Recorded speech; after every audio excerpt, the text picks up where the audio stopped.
বাড়ি বারো বেগুনের ক্ষেতের মধ্যে এসেছি। আলহামদুলিল্লাহ আমরা এসে দেখতে পেলাম যে এই জায়গায় অনেক ভালো ফলন হয়েছে।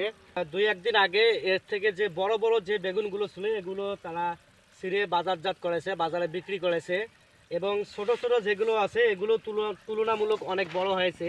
আমরা এর আগে ফলন পেয়েছিলাম প্রায় 1.5 কেজি প্লাস, 1.5 কেজি প্লাস একটা কড়ির ওজন হয়েছিল, ওয়েট হয়েছিল।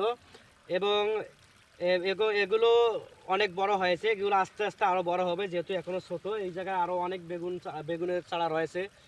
আমাদের কাছ থেকে এই বাড়ি ভালো বেগুনগুলো এনে রোপণ করেছে। আমরা বাংলাদেশের যে কোনো জেলায় অনলাইনে বাসযোগে অথবা কুরিয়ারের মাধ্যমে বাড়ি ভালো বেগুনের চারা সহ আরও বিভিন্ন প্রকারের চারা আমরা কুরিয়ারের মাধ্যমে সেল দিয়ে থাকি, বাসযোগে সেল দিয়ে থাকি। আপনাদের প্রয়োজন হলে আমাদের স্ক্রিনে দেওয়া নাম্বার যোগাযোগ করবেন। ইনশাআল্লাহ আমরা সুস্থ সবল কোকোপিট দ্বারা উৎপাদিত চারাগুলো আপনাদের কাঙ্ক্ষিত স্থানে পৌঁছে দেব।